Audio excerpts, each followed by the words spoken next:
This is Dave Meltzer with Entrepreneurs, the Playbook, and I got a localpreneur, Albert Preciado. He is an amazing man. He comes highly recommended by my network of superstars, the Ed Miletts of the world, the Dan Fleischmans of the world, all the people that I like to surround myself tell me, David, you got to surround yourself with this guy. He has the Mortgage Guys. He's driven CH. He has his own podcast. He's here to help other people. That's what I love most about Albert. And I finally get to meet you in person here at SoFi Stadium, the Stadium of Champions. So it fits you perfectly.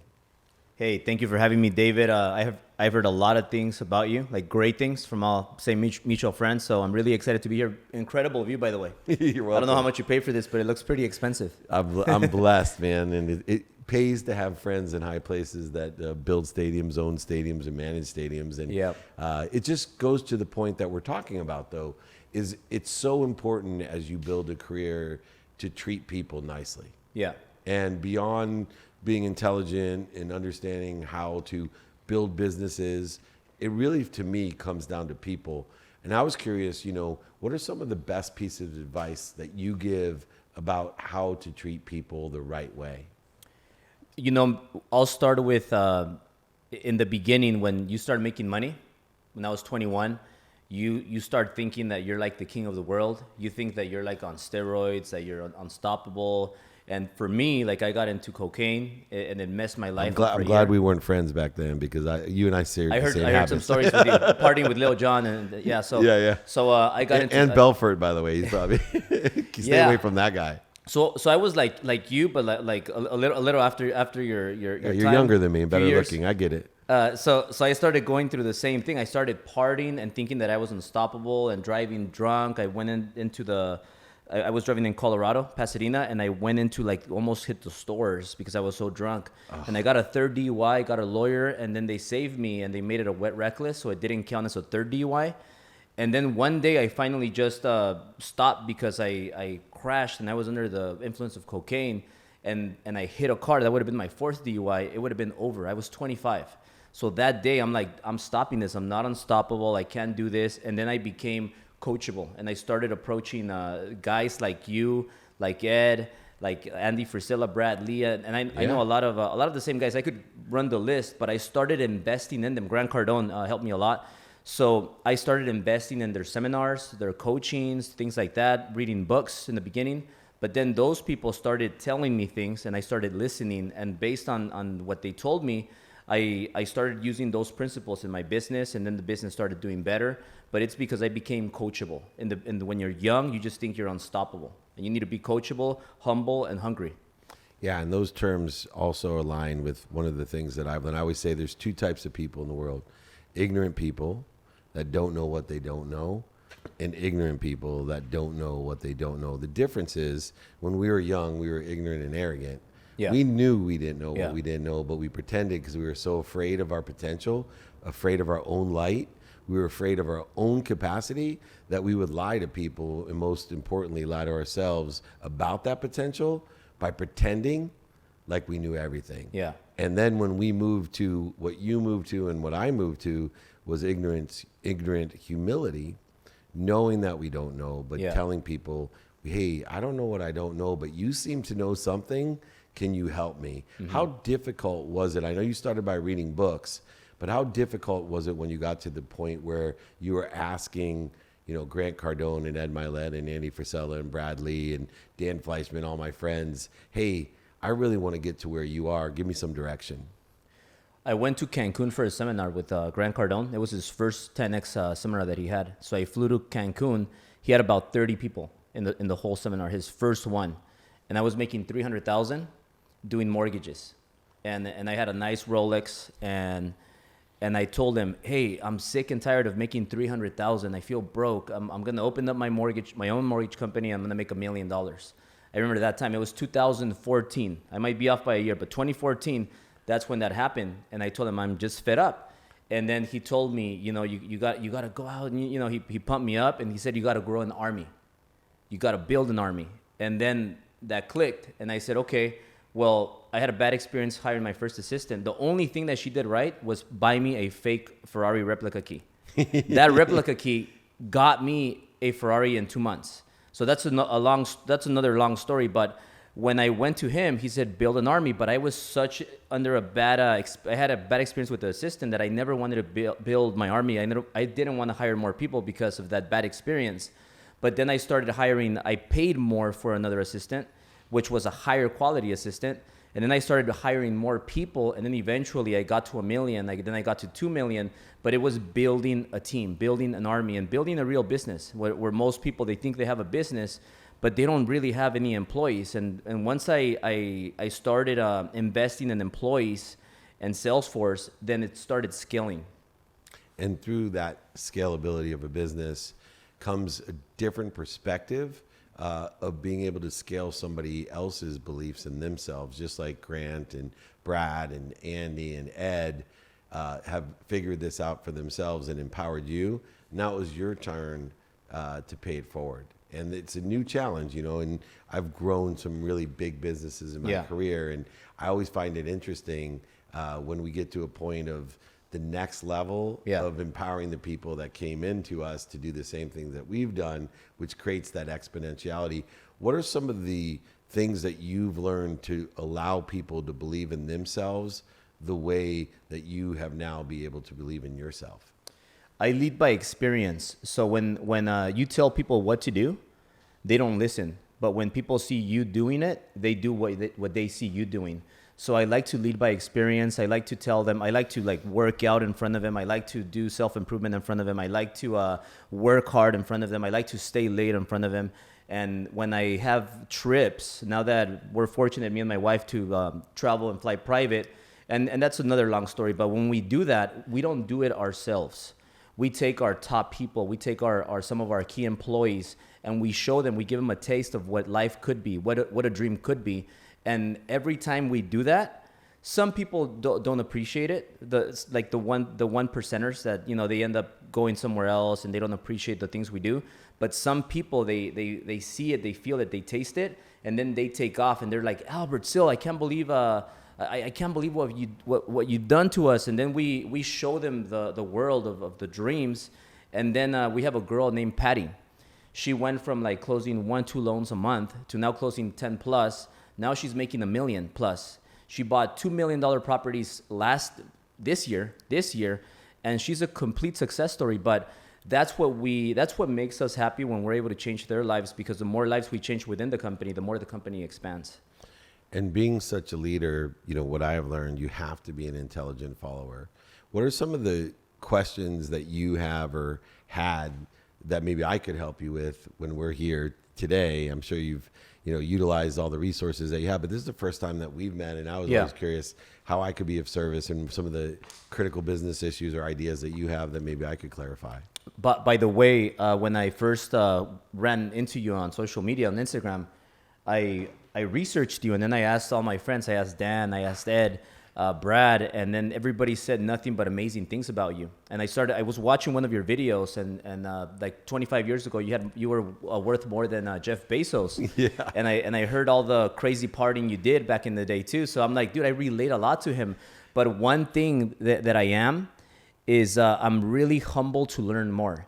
And I can't take your experience away from you. Like you have a lot of experience that I need to know, that I need to learn from. So I love learning from all the greats that have been there, because there's always there's ups and downs. So one thing that I'm curious to ask you is you know, when you lose it all and come back, which you've done, I think plenty of times, then when you get to a point where you're doing really good, you get a lot of envy from people. You get jealous people, which that's not that bad. But then you start getting into other things, like what happened to me yesterday, which is also a long story. But I held gunpoint, and I have a gun on my chest, gun behind me, and they want to take my watch. And it's the second time they robbed me. And these are the things that happen, like when you start doing really well, then you have all these kinds of problems that just come from nowhere, lawsuits and many things like that.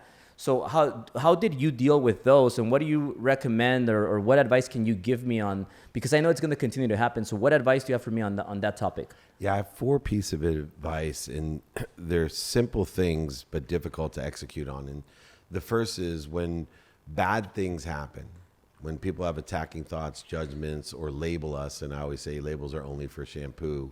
Yeah. The first lens that I use is gratitude. I look at every situation and I say, where's the light, the love, and the lessons in what has happened? And we'll talk about, being held up at gunpoint or other pain, setbacks, and failures that we experience through the envious, jealous, or scarce people out there. Yeah. And so when I have a gracious lens, I'm looking to see, okay, I'm being promoted and protected. Yeah. How am I being promoted? What lesson am I supposed to learn? I don't know what lesson there is in when you're held up, but it may be, hey, maybe I'm not supposed to wear expensive things or show off those things. It's for you to know, not me. Yeah. 2, Yeah. forgiveness. You will end up dead if the more successful you get and the more people that separate themselves from you by projecting their insecurity, their need to be inferior or their need to be superior, because those people that held you up have those insecure, ego-based consciousness. They either needed to be superior to you or inferior to you or both, separate from you. You need to forgive. Yeah. Forgive yourself, but also then project that forgiveness. I always say, whenever things happen to me, I pray for your happiness. I had a guy who used profanity on my IG today, and it was truly about charity. And I said, look, hey man, here's my cell phone. Give me a call because obviously you're angry. And I can help you with that. And I forgive you for being angry on here. And there's no need to have profanity when I'm here just trying to empower people to be happy, to make money, help people, and have fun. So gratitude, forgiveness. But the third one's the most important, but it's also one that's evolved for me. Yeah. Accountability has changed in my life. I used to be in the realm of blame, shame, and justification whenever bad things happen to me or attacks or judgments or conditions. Then I moved to what I thought was accountability. I used to say, okay, what did I do to attract this to myself? And what am I supposed to learn from it? Now I've shifted to a whole nother realm. Accountability to me, in the basis of gratitude and forgiveness, is what did I do to participate in this event? What did I do to participate in this perception of me? What did I do to participate in these ideas? And then I ask, what am I supposed to learn from it? Let me give you an example.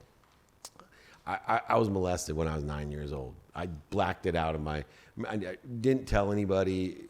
And until I was 50 years old, with everything I knew, I never thought it impacted me. And it's not something that I told anyone. And I always did it to protect my mom because my mom had nothing and she raised 6 kids. And I know it would have crushed her. And there was all these issues that were involved. Yeah. So I go into the therapist and I give him my philosophy of accountability. I said, hey, I'm accountable for this happening. I attracted this to myself and I'm supposed to learn from this. This is what I'm here for. And he almost started to cry. He said, what 9-year-old could do anything to attract such an atrocity? Well, I don't understand what you mean. And when he said it, as I choke up, I was like, wait a second. I didn't do something for it to happen to me. I participated in it. Yeah. And I was supposed to learn from my participation. But it wasn't punishment. It was protection and promotion for a lesson. And when I started to take gratitude in that thing, that horrible thing that happened to me, for forgiveness, and then the accountability, that allowed me to be inspired at all times. See, most people spend days, weeks, months, and years in fear. Anger, frustration, guilt, the need to be right, offended, separate, inferior, superior, anxious, frustrated, angry, they complain, they worry. I only spend minutes and moments because immediately when something like that happens to me, Yeah. I say to myself, I'm grateful, I'm forgiving, and I'm accountable.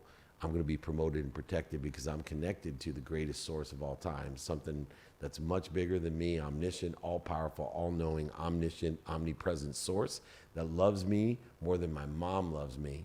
So if anything happens that's bad, setbacks, failures, mistakes, it must be to make me better, to promote me and protect me, not to punish me.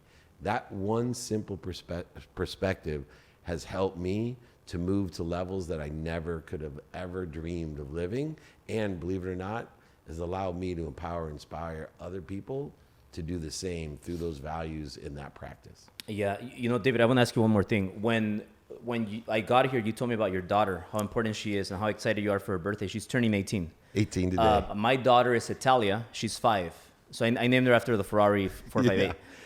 Berlin is 2. I also named her Berlinetta. Not Berlinetta. Berlin after the Berlinetta Ferrari. So I had this thing for Ferraris. But Nice. I have a 5-year-old and a 2-year-old. So when I had a gun on my chest yesterday, the only thing I thought about, the main thing I thought about was Italia, my 5-year-old. Because she's my first, and we have this special bond connection.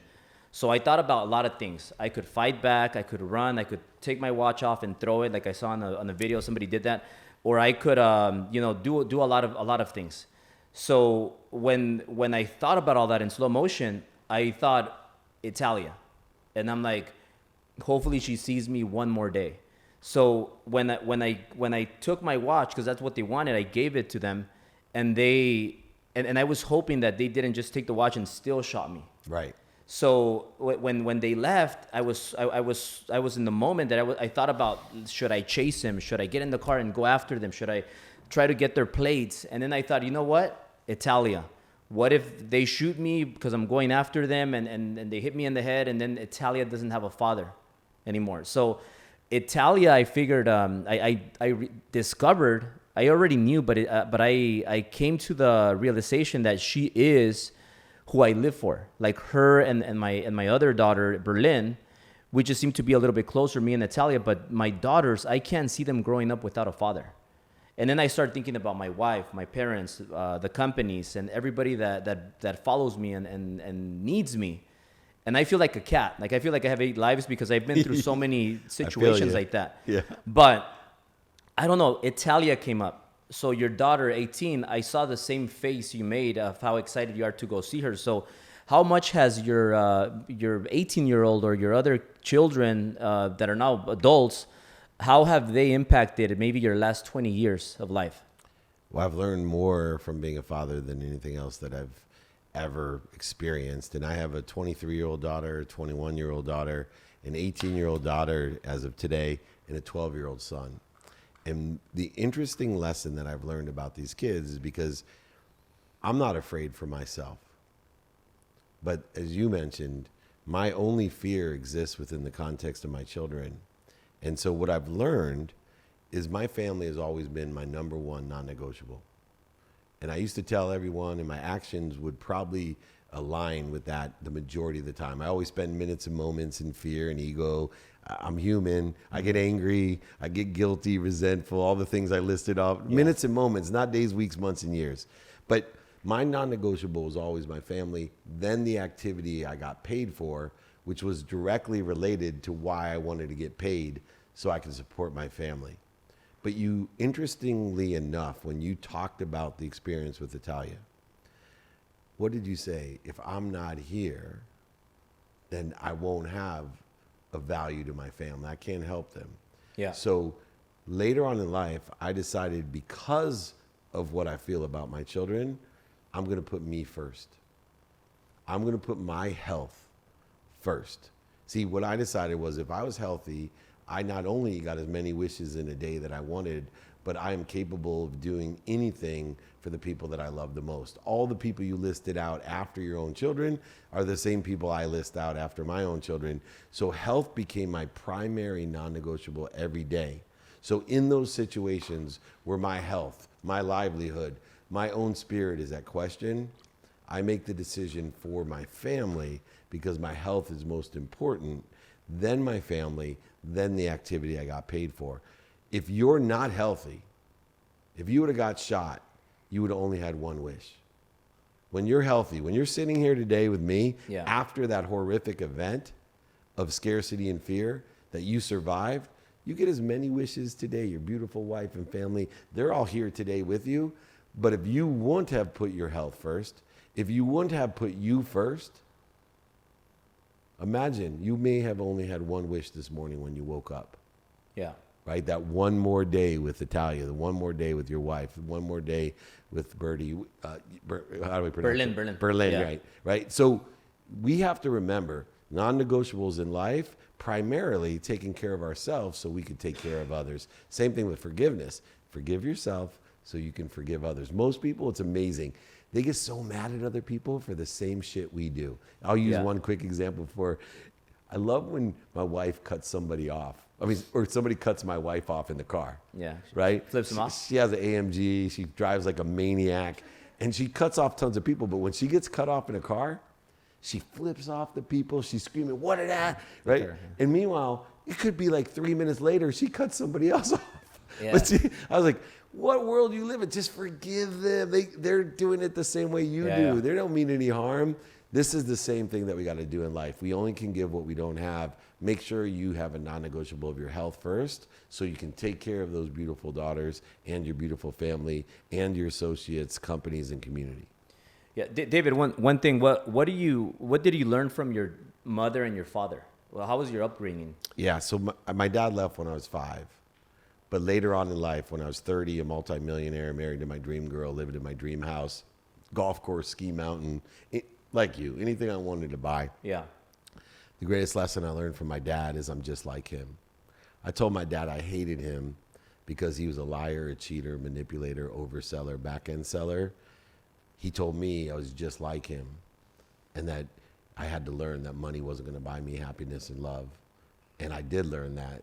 I was just like my father. I didn't hate my father. I didn't hate my best friend when he told me the same thing. And I didn't hate my wife when she told me she was going to leave me because I was living my life without values of who I was and what I want to become. So I learned from my father that I'm just like him and that I should take stock in who I want to be. I was always worried about what's coming. My dad taught me to worry about what's becoming of me, not what's coming to me. And that changed my life. And my mom taught me the most valuable lesson. She taught me to be consistent. Yeah. My mom worked 2 jobs, packed my dinner in a paper bag, raised 6 kids, all who went to the Ivy Leagues, graduated summa cum laude. She's empowered her community as a 2nd grade teacher, a Sunday school teacher, never asked for anything herself, but she taught me to enjoy the consistent, everyday, persistent, without quit pursuit of my potential.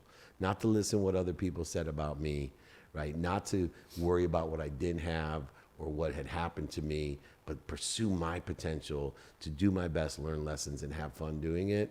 And, as you may know, my mom is my hero. She's still alive today. And, I'm just so grateful to have the mother that I've had.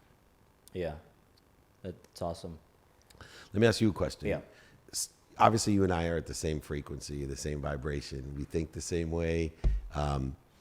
What impact did your mom and dad have on you? And were there, differences in what they taught you, or were they both around or none of them around? I think the biggest thing was they challenged me because my dad, he was a painter in Beverly Hills. So he used to go paint houses in Beverly Hills and Bel Air. And when I was 6, he started taking me with him to help him because I wanted to go help him. And when he took me, he opened my beliefs. Like he expanded my beliefs, and it all started when I asked him, like, hey Dad, I challenged him. I said, why don't you drive this Ferrari, this red Ferrari here in this mansion in Beverly Hills, and why don't we live here? Because we lived in the ghetto. We lived in Echo Park, but in the bad Echo Park area next to LA where where there was shootings, drug dealings. So my dad would get in fights in the alley when he was putting the car in, and gunshots every 2 weeks. We knew the drill: duck, get him back of the sofa, and hide because there's shootings. And so that's how we grew up. So he opened. He made me dream because he challenged me. He said, those things are not for us. And I said, why not? He said, if you work hard and you never quit, then maybe you can achieve this. And I promised him I'll do that. And then my mom, she was really protective. So she protected me so much that her idea was to send me to the valley, to Granada Hills, to go to school. So I took the yellow school bus because that was supposed to be a lot safer. But I was so protected that when she kind of sent me off, my first day in that yellow school bus, I was getting in headlocks from the bigger kids, getting bullied. And then when I got to the school, elementary school, everybody was white. I was the only brown kid, like maybe one of the 3 brown kids. It was just 99% white. I don't speak English. I only speak Spanish. So they started calling me wetback. I get put on special ed class. Then they realized, well, he's not special ed. He just doesn't know English. So then I go ESL. Right? Yeah. So I get into ESL class, and then I learned things the hard way. So then I had to fight to survive, and then I thought big because my dad took me to Beverly Hills. So then all of that kind of made me think big, and then all through 12th grade, I sucked at school. I was a rebel. I hated school. I was always sick. I had so many tardies, and I was so people just didn't like me because I didn't fit in. So that made me a fighter. And when I graduated from high school, they mailed my diploma because my grades were so bad I didn't qualify to graduate on stage. So then I got into college because that was what I was supposed to do. I dropped out, and then I became a self-employed, and I became mortgage guy, real estate, and then that's when everything started changing. And I want to ask you another question because I'm always curious, and it's a question I ask myself because you look back and you think, why was I so stupid?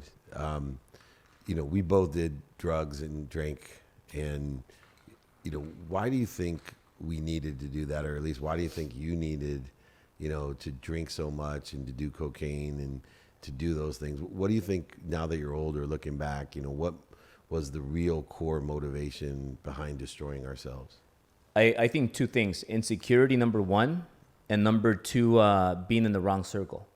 So all my insecurities that I built through elementary school, through high school, I hated them because I was always the ugly kid. I was always the skinny kid. I was always the pale kid. I was always the kid with a bunch of pimples, the kid with a really bad accent. I couldn't get laid if I had a gun, I couldn't get laid. The girl would say no.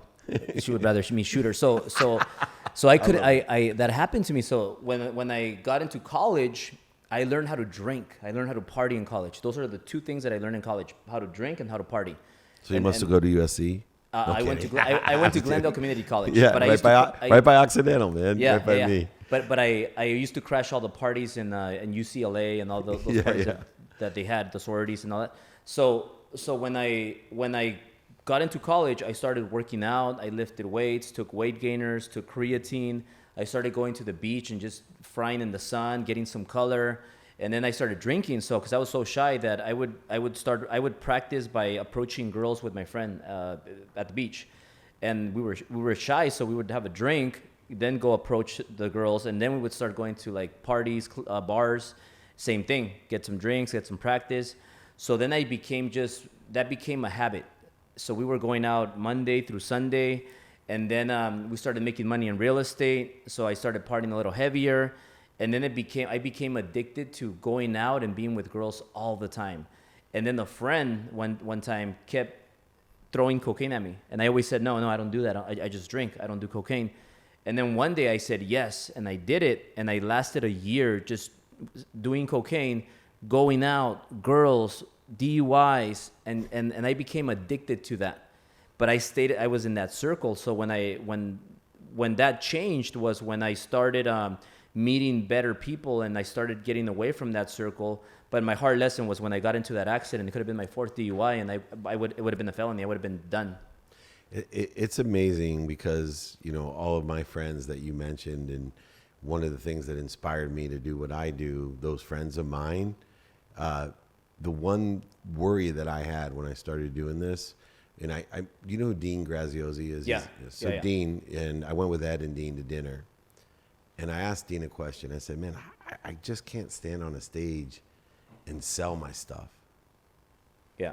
And he was shocked. He said, why not, Dave? I said, I don't know. I just feel bad, like charging people to help them. And he said, Dave, have you ever bought anything off the stage? I said, I bought Tony Robbins. I'm old, so it was cassette tapes. I had them in my trunk all the time. I listened to him all the time in my car, Tony Robbins. And then I listened to Wayne Dyer on CDs, right? And I listened to Wayne Dyer, Power of changed my Intention. life. Yeah, right? And he said, so when they sold you those, did they rip you off? What results did you have? I said, Tony changed my life. Yeah. Wayne Dyer changed my life. Yeah. And it occurred to me, the only reason that I wasn't charging to help people was I wasn't confident that I could change their life. Because when I'm listening to your story about changing your neighborhood, changing your frequency, it started with people that gave you a higher frequency, better ideas, and you are now in my neighborhood, right? Yeah. You're in the neighborhood with Grant and Ed and Brad and all the guys. Dan Fleischman grew up in my physical and my spiritual in my neighborhood. What would you tell people today as we finish up that are sitting there at home? And I'm thinking about Tay Sweat, a kid that he borrowed $5,000 on PayPal credit to get his first self-development. You know, now he's a multimillionaire because he invested in himself. Yeah. What would you say to the kids out there that are like you and I, grow up with nothing, have very little right now, but we know we have it in us? I know you knew it when you were young, and I knew it when I was young. What would you tell them when you went out and finally crossed that line and said, I'm not going to stay in this neighborhood anymore. There's a better neighborhood for me? It starts with courage, but you got to go for it. A lot of people don't go for it because they're scared. I'm going to get nervous. People are going to talk shit about me. I'm going to start sweating. I'm going to get red. They're going to bite me. Nothing's going to happen. In worst case, they say no. They don't invite you back. But it's not the end of the world. But you got to go for it, because you don't want to get to a point where you become very you're old, defeated, and then and then you die, and then you'll always have that feeling. Why didn't I go for it when I had that opportunity? Because opportunities happen when you never expect them, and when they show up, you got to be ready no matter what. So like, people don't go for it, but it's a lot of courage. And I have this. I'll tell you a quick story. I'll go quick. When I was with Grant, I really wanted to speak on Grant's stage, but I never got that opportunity. And I respect Grant. I love Grant, and I learned so much from Grant. But I never got that opportunity. So what I did is I said, well, if I can't speak on his stage, and there was another guy that I wanted to speak on his stage too. I said, I'll create my own stage. So that's when we created the Driven event, where we have 2,000 plus people. Last year we had Andy Frisella and all the guys that we mentioned. But I created my own stage, but this was 6 years ago. We're going Driven 6 now. Yeah. But the first Driven was 2017, and I hired Grant to speak because I needed him to bring his audience, because nobody's gonna buy tickets to go see Albert. Like, who's Albert? Like, this little Mexican kid. So I needed Grant so that he could bring his audience, and I could take some of his audience. So back then, it was 50K. So I didn't have 50K. And it was another 50, it was 25K to get the down payment for the Ritz-Carlton, the deposit. And I had to pay Grant half. So I needed 50. I didn't have 50. So I asked the buddy, hey, you want to go 50-50? And I didn't have that much money. I was like paycheck to paycheck because I'm barely starting my business. And my buddy says, no, he didn't want to do it. Why? Because I don't have experience. I'm not a speaker. Like when have you done events?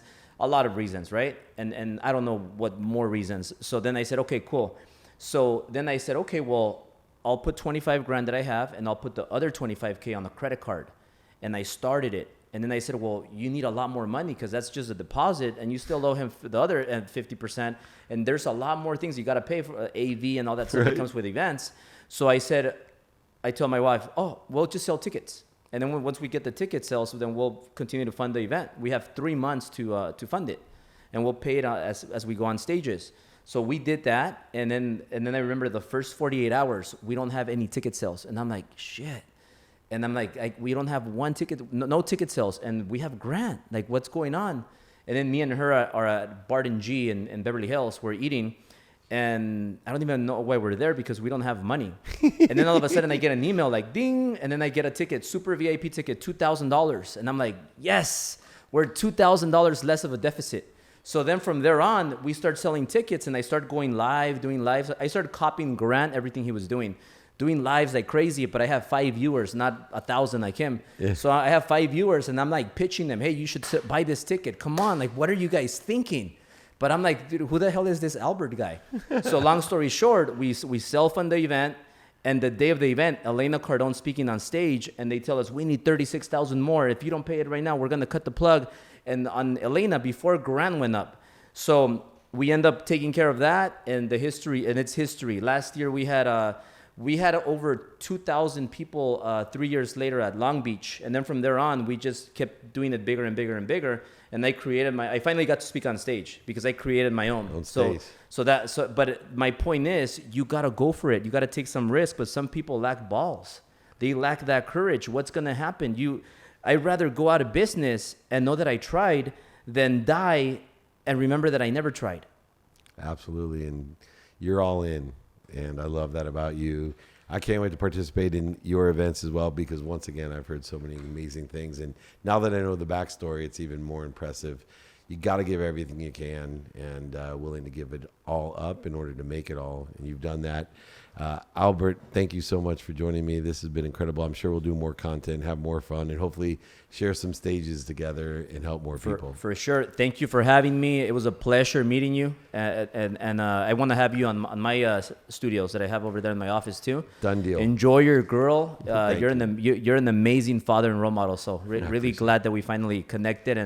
And next time, hopefully, I don't have a gun pointed the night before, so I could. Luckily, we live close, so thank you so much. This is Dave Meltzer with Entrepreneurs, the Playbook.